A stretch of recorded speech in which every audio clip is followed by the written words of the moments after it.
I should have known something was off when Marcus asked me to stay late on a Tuesday. He never asked anyone to work past 6 unless there was a genuine emergency, and Tuesdays were usually our slowest days at Morrison and Associates.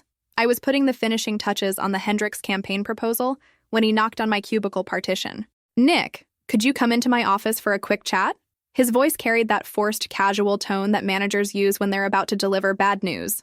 I'd heard it before when he laid off Janet from accounting last year.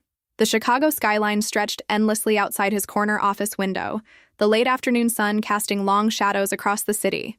I'd always loved this view, especially during winter when the snow made everything look pristine and hopeful. Today, though, something felt different. The air in the office was thick with tension I couldn't quite place. "Have a seat," Marcus said, gesturing to the chair across from his desk. He was fidgeting with his pen, clicking it repeatedly, a nervous habit I'd noticed over my 3 years here. "So, I've been thinking about the direction of our team, and I've decided to make some changes." My stomach dropped. Changes. In corporate speak, that word was never good news for the employee hearing it. I straightened in my chair, trying to project confidence despite the growing knot in my chest. "What kind of changes?" I asked, keeping my voice steady, even though my heart was racing. "Well, I have a friend from college, Trevor, who's been looking for opportunities in marketing. He's got some really innovative ideas about digital campaigns and social media integration. I think bringing him on board could really shake things up around here." I blinked, processing what he was saying. "That sounds great. Are we expanding the team?" Marcus cleared his throat and avoided eye contact. "Not exactly. The budget doesn't allow for expansion right now, so we'll need to restructure. I'm going to have to let you go to make room for Trevor." The words hit me like a physical blow. Let me go. After 3 years of 60-hour weeks, after landing the Hendricks account that brought in $2 million last quarter, after missing family dinners and weekend plans to meet his impossible deadlines, I felt my face flush with a mixture of shock and anger. "I don't understand," I said, my voice barely above a whisper. "My performance reviews have been excellent. I just closed the Patterson deal last month, and the Hendricks campaign exceeded all projections. Your work has been adequate," Marcus said, still not meeting my eyes. "But Trevor brings a fresh perspective that I think our clients will really respond to. Sometimes change is necessary for growth." Adequate. The word stung worse than if he'd called me incompetent. I thought about all the late nights I'd spent perfecting presentations, all the client dinners where I'd charmed difficult executives, all the times I'd saved his reputation when campaigns went sideways. Adequate. "How long do I have?" I asked, surprised by how calm I sounded. "I need you to wrap up your current projects by Friday. Trevor starts Monday." He finally looked at me, and I saw something that might have been guilt flicker across his face. "I'm sorry, Nick. It's just business." Just business. I wanted to laugh at the absurdity of it. This wasn't business. This was nepotism dressed up in corporate buzzwords. But I wouldn't give him the satisfaction of seeing me break down. I'd learned early in my career that showing emotion in moments like these only made things worse. "I'll need to brief Trevor on my accounts," I said, standing up. "Some of these client relationships took years to build." "Actually, that won't be necessary. Trevor prefers to start fresh, build his own relationships from scratch. He thinks it's better that way." Of course he did. I nodded slowly, feeling the full weight of the betrayal settle over me. Marcus wasn't just firing me, he was erasing me. 3 years of work, of relationships, of late nights and early mornings, dismissed as if it had never happened. "I'll clean out my desk," I said, heading toward the door. "Nick," Marcus called after me. "I hope you understand this isn't personal." I paused at the doorway, my hand on the handle. "You're right, Marcus. It's not personal. It's just disappointing." The walk back to my cubicle felt like a funeral march. My coworkers were packing up for the day, chattering about dinner plans and weekend trips. I sat down at my desk and stared at the framed photo of my family from last Christmas, the coffee mug my sister had given me with "World's Best Marketing Genius" printed on the side, the small, succulent plant I'd been nurturing for 2 years. 3 years of my life, reduced to a cardboard box. As I started gathering my personal belongings, I thought about the clients I'd worked so hard to please.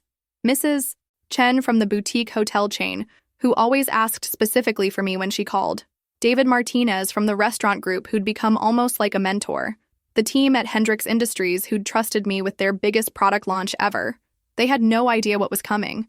They had no idea that on Monday, they'd be dealing with someone who'd never worked a day in their industries. Someone who thought starting fresh was more valuable than the relationships I'd spent years cultivating. I closed the cardboard box and looked around the office one last time. The Chicago skyline was still there, still beautiful, still full of possibilities. but now I'd be looking at it from somewhere else. Maybe that wasn't such a bad thing after all. I spent the weekend in my Lincoln Park apartment, alternating between rage cleaning and staring blankly at job search websites. My roommate Sarah kept bringing me cups of tea and suggesting we go out to take my mind off things, but I couldn't shake the feeling that something bigger was happening. Friday had been a blur of awkward goodbyes and forced smiles as I carried my cardboard box past confused coworkers who hadn't heard the news yet. Monday morning hit me like a brick wall. For the first time in 3 years, I didn't have anywhere to be at 8 a.m. I made coffee and sat by my kitchen window, watching people hurry down the sidewalk toward the L station. Everyone with purpose except me. That's when my phone rang. Nick? The voice was immediately familiar. Mrs. Chen from Lakeside Hospitality Group. I hope I'm not calling too early. I tried reaching you at the office, but they said you no longer work there. My stomach twisted. Mrs. Chen, yes, that's correct. I'm no longer with Morrison & Associates as of Friday. There was a long pause. I don't understand. You're our account manager. You've been handling our campaigns for 2 years. The spring promotion you designed increased our bookings by 37%. I know, and I'm so grateful for the opportunity to work with you. The company has decided to go in a different direction. The corporate speak tasted bitter in my mouth, but I wasn't about to trash talk my former employer to a client. Different direction? Mrs. Chen's voice rose slightly. Nick, you know our business better than anyone. You understand our target demographic, our seasonal challenges, our brand voice. Who exactly is taking over our account? His name is Trevor Williams. I'm sure he'll do a great job getting up to speed on your needs. Another pause, longer this time. Has this Trevor person worked in hospitality before? I closed my eyes. I believe he's bringing fresh perspectives to the team. Fresh perspectives? She repeated flatly. Nick, I'm going to be direct with you. Lakeside has been with Morrison & Associates for 4 years, but we stayed because of you. Your understanding of our industry, your attention to detail, your responsiveness, that's what we valued. If you're not there anymore, I need to seriously reconsider our relationship with the agency. My heart started racing. Mrs. Chen, I appreciate your confidence in me, but I'm sure Trevor will. Are you planning to continue in marketing? She interrupted. The question caught me off guard. Yes, I am. Good. I'd like to schedule a meeting with you this week, not as a client of Morrison & Associates, but as someone interested in potentially working directly with you. Are you available Wednesday afternoon? After we hung up, I sat staring at my phone in disbelief. I had barely processed the conversation when it rang again. Nick, thank God I reached you. It was David Martinez from the Taste of Chicago restaurant group. I just had the most bizarre conversation with someone named Trevor at your agency. He wants to completely overhaul our fall campaign and start from scratch. Start from scratch. We're 3 weeks away from launch. David, I'm no longer with Morrison & Associates. Trevor is taking over all my accounts. What do you mean you're no longer there? You're the one who created our entire brand strategy. You're the one who understood that our customers want authenticity, not flashy gimmicks. This Trevor guy wants to hire influencers and create TikTok dances for our traditional Italian restaurant. TikTok dances, Nick. I couldn't help but smile despite everything. I'm sure he's just trying to bring new energy to the campaign. New energy? Our customer base is families and food enthusiasts who've been coming to us for decades. They don't want to see teenagers dancing with our pasta. They want to know about our ingredients, our history, our commitment to quality. You get that. This guy clearly doesn't. David's frustration was palpable through the phone. Look, I don't know what happened over there, but I'm not comfortable with this direction. Are you freelancing now? Because if you are, I'd like to discuss moving our account to work with you directly. Before I could answer, my phone buzzed with another incoming call. The caller ID showed Hendrix Industries, my biggest account. David, can I call you back? I have another call coming in. Sure, but think about what I said. We trust you, Nick. That counts for something. I switched to the other line. Hello? Nick, it's Jennifer Walsh from Hendrix. I need to talk to you urgently. Jennifer was the VP of marketing, and she sounded stressed. I just got out of the most concerning meeting with your replacement. He wants to completely rebrand our new product line 3 weeks before launch. He says our current approach is too corporate and lacks millennial appeal. My heart sank. The Hendrix campaign had taken 6 months to develop. We'd done extensive market research, focus groups, and testing. It was solid, strategic work based on real data about their target market. Jennifer, I'm no longer with Morrison & Associates as of last Friday. Trevor Williams is handling all my former accounts. This is unacceptable, she said bluntly. Nick, you know our industry. You understand that our customers are primarily engineers and project managers, people who value precision, reliability, and technical expertise. This Trevor person wants to create a social media campaign featuring cartoon mascots and pun-filled slogans, For industrial equipment. I rubbed my temples, feeling a headache building. I'm sure if you explain your concerns to Marcus. I already tried. He said Trevor has innovative ideas that will help us reach new markets. But we don't want to reach new markets with this product line. We want to reach our existing markets more effectively, which is exactly what your campaign was designed to do. Jennifer's voice grew more determined. I'm going to be frank with you. Hendrix Industries values our relationship with Morrison & Associates, but that relationship was built on your expertise and understanding of our business. If you're no longer there, we need to reconsider our partnership.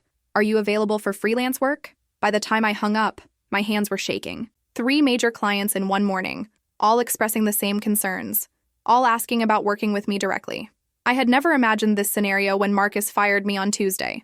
My phone buzzed with a text from an unknown number. Hi, Nick. This is Tom Bradley from the law firm Morrison Handles. Just wanted to reach out personally. Heard through the grapevine that you're no longer with the agency. Hope you land somewhere great. You always understood exactly what we needed. Then another text. This one from Susan at the nonprofit that had become one of my favorite accounts. Nick, please tell me the rumors aren't true. You can't be gone. Our board specifically requested you for the capital campaign. I set my phone on the counter and stared at it like it might explode. In 3 years of working at Morrison & Associates, I had never fully understood the relationships I'd built until this moment. These weren't just professional connections. They were partnerships based on trust, understanding, and results. And Trevor, with his fresh perspectives and innovative ideas, was about to inherit all of it. Except, apparently, the clients had other plans. My phone rang again. This time it was a number I didn't recognize. Is this Nick? A woman's voice asked. This is Amanda from Riverside Marketing. Mrs. Chen gave me your number. She said you might be available for freelance work. We've been looking for someone who really understands the hospitality industry. I looked out my kitchen window again. The same people were hurrying toward the L station, but somehow the view looked different now, full of possibility instead of emptiness. Maybe getting fired was going to be the best thing that ever happened to me. Wednesday afternoon found me sitting across from Mrs. Chen at a small cafe in River North, my hands wrapped around a warm latte as the October wind rattled the windows. She'd insisted on meeting in person, and now I understood why. Her expression was serious, almost grim. I had another conversation with your former boss yesterday, she said, sliding a folder across the table. And then I had a very concerning call with Trevor this morning. I opened the folder to find printouts of what appeared to be a presentation. The title slide made my stomach drop. Lakeside Hotels, a complete digital transformation. Below it was a subtitle that made me wince. From boring to viral in 30 days. He wants to turn our boutique hotel chain into what he calls an Instagram playground, Mrs. Chen said, her voice tight with frustration. Neon lighting, social media walls, influencer partnerships. He showed me examples of hotels in Miami and Vegas as inspiration. I flipped through the pages, each one worse than the last. Trevor wanted to replace the elegant, understated marketing that had defined Lakeside's brand with something that looked like it belonged in a nightclub. Gone were the sophisticated images of quiet luxury and intimate spaces. Instead, there were mock-ups featuring bright colors, hashtag campaigns, and something called a selfie suite. Mrs. Chen, your brand has always been about authentic hospitality and refined comfort. Your guests choose Lakeside because they want an alternative to the flashy chain hotels. Exactly, she said, leaning forward. That's what I tried to explain to both Trevor and Marcus. Our average guest is a business traveler or couple seeking a sophisticated, peaceful experience. They're not looking for Instagram moments. They're looking for quality service and genuine comfort. She pulled out her phone and showed me a screenshot. This is what Trevor proposed for our next ad campaign. Look at this tagline. I read the screen and felt my jaw drop. Stay Lakeside, where every room is a vibe. A vibe, Nick. He wants to market 4-star hotels with the phrase, every room is a vibe. I closed the folder, feeling genuinely sorry for Trevor despite everything. He was clearly trying to apply a one-size-fits-all approach to industries he didn't understand. What did Marcus say when you expressed your concerns? He said Trevor is disrupting traditional hospitality marketing and that I should trust the process. When I pushed back, he suggested that maybe Lakeside needed to evolve with the times or risk being left behind. The arrogance of it took my breath away. Mrs. Chen had built Lakeside from 3 properties to 12 over the past decade. Her instincts about her own industry were proven and profitable. But Marcus was essentially telling her she didn't understand her own business. I'm terminating our contract with Morrison & Associates, she said quietly. The question is whether you'd be interested in working with us directly. Before I could answer, my phone buzzed with an urgent text from David Martinez. Emergency. Can you meet me at the restaurant in an hour? Trevor just posted something on our social media that's going to ruin us. I showed Mrs. Chen the message. I'm so sorry, but I might need to go, she said immediately. But call me tonight. We need to discuss terms. An hour later, I was sitting in the back office of Nana's Table, David's flagship restaurant, staring at his laptop screen in horror. Trevor had posted a TikTok video on the restaurant's official account featuring himself doing some kind of dance while holding a plate of spaghetti. The caption read, "When the pasta hits different. Pasta dance. Nana's vibes. Foodie life." It has 12,000 views, David said, his voice hollow. And the comments. God, the comments. I scrolled through them, each one making me cringe harder. This is embarrassing. Who approved this? This isn't the Nanas I know. Unsubscribing from this chaos. My mother called me crying, David continued. The actual Nana this restaurant is named after. She saw her grandson show her the video, and she thought we were making fun of her recipes. I felt sick. Nana's Table was a family restaurant with a 40-year history. Their brand was built on tradition, authenticity, and respect for Italian culinary heritage. Trevor's video wasn't just off-brand. It was insulting to everything the restaurant represented. It gets worse, David said, clicking to another tab. He's scheduled a pasta challenge for this weekend where customers are supposed to film themselves eating spaghetti as fast as possible for a chance to win a gift card. I stared at the screen. David, I am so sorry. This would never have happened if I was still there. I know, he said. That's why I called you. I tried to reach Marcus, but his assistant said he's in meetings all day. I left 3 messages explaining that this needs to be taken down immediately, but Trevor posted a response in our comments saying, "Innovation requires risk," and telling people to stay tuned for more exciting content. My phone started ringing. The caller ID showed Hendrix Industries. I should take this, I said to David. It might be related to the same problem. Nick, thank God. Jennifer Walsh's voice was strained. Are you anywhere near a computer? I need you to see what Trevor just sent to our entire client list. David turned his laptop toward me as I pulled up my email on my phone. There it was. A newsletter from Morrison & Associates with the subject line, Hendrix Industries, ready to rock your world. The email was a disaster. Trevor had written it in casual, almost juvenile language, calling Hendrix Industrial Equipment totally awesome tools and promising that their new product line would blow your mind. He'd included GIFs, emoji, and a section titled, Why Your Current Equipment is So Last Year. Our clients are engineers and project managers, Jennifer said, her voice getting higher. They make purchasing decisions based on technical specifications, reliability data, and cost analysis. This email reads like it was written for teenagers buying video games. I scrolled down and found the worst part, a button that said, "Click here to join the Hendrix Revolution." When I clicked it, it led to a landing page with flashing graphics and a countdown timer for a limited time offer that didn't actually exist. Jennifer, how many clients received this? All of them. Our entire mailing list. 3,000 professional contacts, including CEOs, purchasing managers, and engineers at Fortune 500 companies. David was watching me with growing alarm. How bad is it? Very bad, I said into the phone. Jennifer, has Trevor sent anything else? Oh, it gets worse. He's planning to launch what he calls a guerrilla marketing campaign next week. He wants to hire people in costumes to hand out flyers at construction sites. Costumes, Nick. He wants someone dressed as a cartoon wrench to approach project managers at active job sites. I closed my eyes and leaned back in my chair. In less than a week, Trevor had managed to damage the brand reputation I'd spent years carefully building across multiple accounts. And Marcus was apparently so convinced of his friend's genius that he wasn't listening to client concerns. Have any other clients reached out to you? I asked Jennifer. Actually, yes. I've gotten calls from 4 other companies asking if I knew how to contact you directly. Word is spreading pretty quickly through our professional network. After I hung up, David and I sat in silence for a moment. Outside, the dinner rush was beginning, and I could hear the familiar sounds of his kitchen preparing for the evening service. It was a sound I'd grown to love during all the times I'd worked late in this office, planning campaigns that honored the restaurant's heritage while attracting new customers. I have to ask, David said finally, are you starting your own agency? I looked at him, then at my phone, which was lighting up with missed calls and text messages from other clients. A week ago, I'd been devastated about losing my job. Now, it was starting to feel like the universe had pushed me towards something bigger. I think, I said slowly, I might not have a choice. My phone rang again. This time it was Marcus. I stared at Marcus's name on my phone screen, my finger hovering over the answer button. David was watching me with raised eyebrows, and I could hear the kitchen staff calling out orders in the background. Finally, I swiped to answer. Nick. Marcus's voice was tight, strained in a way I'd never heard before. We need to talk. Hello, Marcus. I'm actually with a client right now. A client? The confusion in his voice was almost comical. You don't have clients anymore, you work for…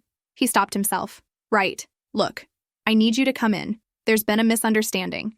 I looked at David, who was shaking his head and mouthing, "Don't do it." What kind of misunderstanding? Some of our clients are confused about the transition. They're not giving Trevor a fair chance, and I think it would help if you could speak with them. Smooth things over. I felt a laugh building in my chest, but I kept my voice level. Marcus, I don't work for Morrison and Associates anymore. Remember? You fired me to make room for Trevor. That's not… Look, this is a temporary situation. We can work something out. What exactly are you proposing? There was a long pause. I'm prepared to offer you a consulting contract. Part-time, helping with the transition. Your clients respect you, and maybe you could help Trevor understand their needs better. David was making frantic hand gestures, clearly wanting me to hang up, but I was curious about how far Marcus was willing to go. And what would Trevor think about that arrangement? He's learning. He's enthusiastic, but maybe he needs some guidance about these particular industries. These particular industries? I repeated. You mean the industries I specialized in for 3 years? The ones you said Trevor could handle with his fresh perspectives? Marcus's silence stretched long enough that I wondered if the call had dropped. Finally, he spoke again, and his voice was different. Smaller, more desperate. Nick, I'm going to be straight with you. We've lost 4 clients since Monday. 4 major accounts. Lakeside Hotels, Taste of Chicago, Hendricks Industries, and Bradley and Associates. They all cited concerns about the change in account management. I felt a surge of vindication, mixed with genuine sadness. These weren't just accounts. They were relationships I'd built, businesses I'd helped grow, people I'd worked with for years. I'm sorry to hear that, I said, and I meant it. But I'm not sure how I can help. They're asking for you specifically. If you came back even part-time, I think we could salvage these relationships. I could offer you a raise, better benefits, more flexibility. David was writing something on a napkin. He held it up. They need you more than you need them. Marcus, what about Trevor? I thought he was bringing innovative ideas that would help the agency grow. Another long pause. We're working through some challenges. His approach might be better suited for different types of clients. Different types of clients, I repeated. Not the ones I spent 3 years building relationships with. Look, I'll be honest. Trevor's first week has been rougher than expected.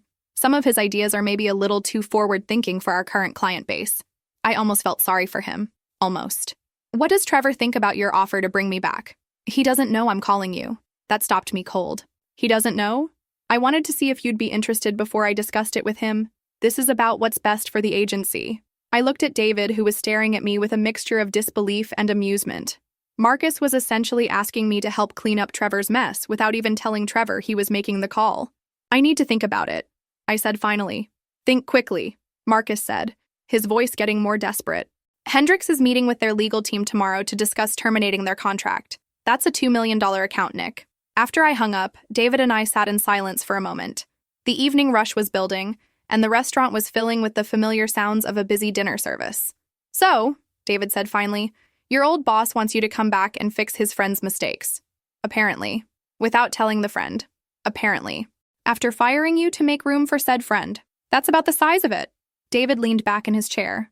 What are you going to do? Before I could answer, my phone started buzzing with messages. Mrs. Chen. Nick, I hope your meeting went well. I've been thinking about our conversation, and I have a proposition for you. Jennifer from Hendricks. Just got off the phone with 3 other companies Trevor has contacted. They're all asking the same question. How do we reach you directly? A text from Susan at the nonprofit. Nick, emergency board meeting tomorrow. They want to know if you're available for freelance work before we make any decisions about the agency. And then a message from a number I didn't recognize. Hi, Nick. This is Rachel from Midwest Manufacturing. Got your number from Jennifer at Hendricks. We're looking for someone who understands industrial marketing. Are you taking new clients? I showed David the messages. I think, I said slowly, the decision might be making itself. You're going to start your own agency. I'm going to start my own agency. David grinned. Good, because I was going to fire Morrison and Associates anyway. Trevor posted another video today. Apparently he's planning a Nana's Taste Challenge where people eat blindfolded. My actual grandmother is ready to disown me. That evening, I sat in my apartment with a yellow legal pad making 2 lists. On one side, I wrote, Go back to Morrison and Associates. The pros were simple. Steady paycheck, familiar environment, immediate access to resources. The cons took up the rest of the page. working for someone who'd betrayed my trust, cleaning up messes I hadn't made, watching my work be undermined by someone unqualified. On the other side, I wrote start my own agency. The pros were longer and more exciting. Control over my work, direct relationships with clients, the chance to build something truly mine. The cons were scarier. Financial uncertainty, building everything from scratch, taking on all the risk. But as I looked at both lists, I realized the choice had already been made. My phone was full of clients who trusted me enough to follow me anywhere. I had 3 years of experience, a proven track record, and something Trevor would never have: genuine relationships built on respect and results. My phone rang one more time. It was Marcus again. "Nick, I need an answer. Hendricks moved their meeting up to tomorrow morning. If you're not here to talk to them, we're going to lose the account." I looked out my window at the Chicago skyline, the same view I'd admired from Marcus's office just a week ago. But now I was seeing it from my own space, my own life, my own future. "Marcus," I said, "I think you're going to lose the account anyway. But here's what I can do for you. I'll call Jennifer and let her know that if Hendricks is looking for continuity in their marketing, I'm available to work with them directly.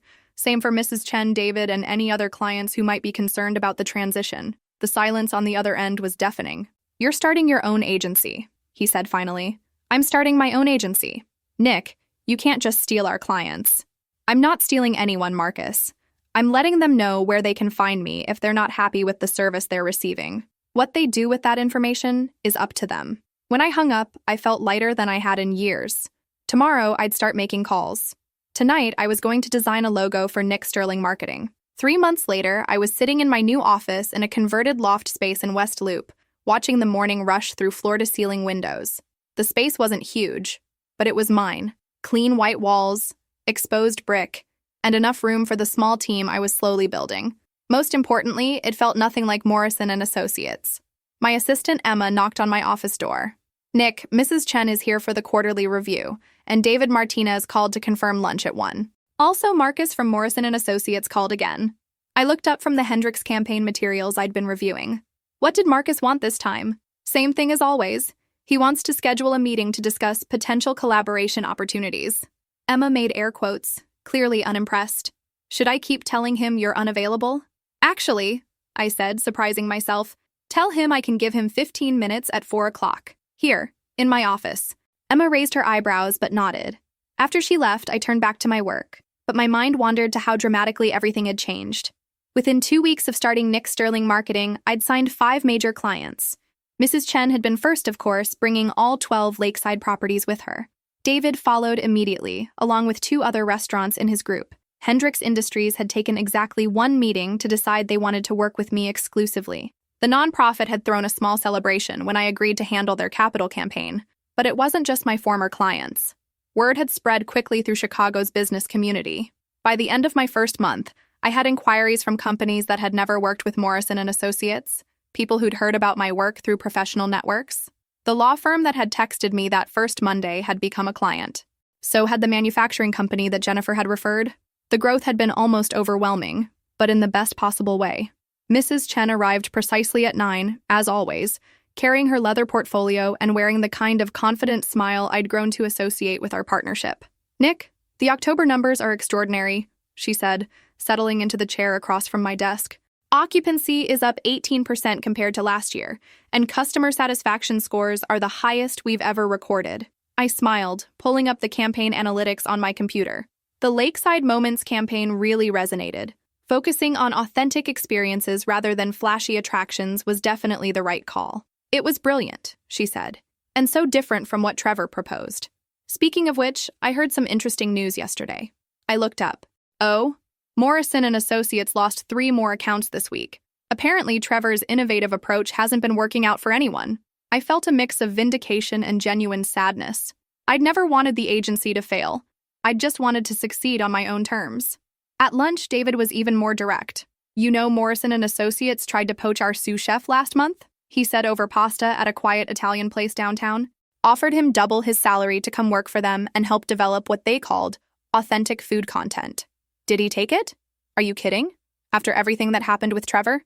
Marcus thinks he can solve his problems by throwing money at them, but he doesn't understand that the issue was never about resources. It was about respect and understanding." David leaned forward, his expression growing more serious. "The industry is small, Nick. People talk, Everyone knows what happened. How Marcus fired you for his unqualified friend, how that friend nearly destroyed multiple businesses, how you landed on your feet and took your relationships with you. It's become a case study in how not to manage talent. That afternoon, I was deep in strategy planning for a new tech startup when Emma knocked again. "Marcus is here," she said. "Should I show him in?" I looked around my office. At the awards from campaigns I'd run independently, at the photos from client events, at the vision board where I'd mapped out my 5-year plan for the agency. Everything I'd built in 3 months. Everything that proved I'd made the right choice. "Send him in." Marcus looked older than I remembered, more tired. His usually perfect suit was slightly wrinkled, and there were dark circles under his eyes. He stood in my doorway for a moment, taking in the space. "Nice office," he said finally. "Thank you. Please have a seat." He sat down across from my desk, the same configuration we'd had during that devastating conversation 3 months ago. But now the power dynamic was completely different. "I'll be direct," he said. "Morrison & Associates is struggling. We've lost 8 major clients in 3 months, and our revenue is down 40%. I know most of those losses are related to the transition issues we experienced." I waited for him to continue. "I want to propose a partnership, not bringing you back as an employee, but a collaboration between our agencies. You could refer overflow clients to us. We could refer certain types of work to you, maybe even joint proposals for larger projects." It was a reasonable proposition, the kind of arrangement that could benefit both businesses. But I found myself thinking about that Tuesday evening when he'd destroyed my career with casual indifference. "What happened to Trevor?" I asked. Marcus shifted uncomfortably. "Trevor is no longer with the agency." It became clear that his approach wasn't a good fit for our client base. "When did he leave?" 6 weeks ago. So Trevor had lasted less than 2 months. I thought about the chaos he'd created in that short time, the relationships damaged, the trust broken. All of it could have been avoided if Marcus had valued experience over personal loyalty. "Marcus, I appreciate the offer, but I'm going to pass." He looked genuinely surprised. "Can I ask why? This could be beneficial for both of us."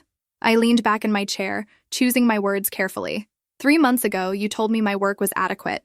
You fired me to make room for someone with no relevant experience because you thought loyalty to a friend was more important than loyalty to your clients or your employees. Marcus opened his mouth to speak, but I held up my hand. "You're here now because your decision backfired. Not because you realized you made a mistake in how you treated me, but because it cost you money. That tells me everything I need to know about your values as a business owner." "Nick, I was wrong. I can admit that." "I'm sure you can. But I've spent 3 months building something based on different values. Respect for expertise, genuine client relationships, and treating people as partners rather than replaceable resources. I'm not interested in compromising that." Marcus sat quietly for a moment, then nodded slowly. "I understand. And for what it's worth, I am sorry. You deserved better." After he left, I stood at my windows watching the afternoon traffic build on the street below. My phone buzzed with a text from Jennifer at Hendricks. "New project coming up. Are you free for a planning meeting next week?" Then another from a potential client Emma had been courting. "Ready to move forward with Nick Sterling Marketing. When can we start?" Emma knocked and peered in. "Everything okay? You looked pretty serious during that meeting." "Everything's perfect," I said, turning back to my desk where a half-dozen new projects waited for my attention. "Actually, can you start reaching out to those freelancers we talked about? I think it's time to expand the team." As the sun set over Chicago, painting the sky in shades of orange and pink, I realized that getting fired had been the best thing that ever happened to me. Not because I'd wanted it, but because it had forced me to discover what I was truly capable of building on my own. My phone rang one more time. The caller ID showed David's restaurant. "Nick, I have someone here who wants to meet you," he said. "The owner of a chain of farm-to-table restaurants. She heard about your work and wants to discuss a major campaign. Are you free for dinner?" I looked around my office one more time, at the space I'd created, the team I was building, the future I was designing exactly the way I wanted it. "I'll be right there," I said. Outside my windows, Chicago sparkled with possibility.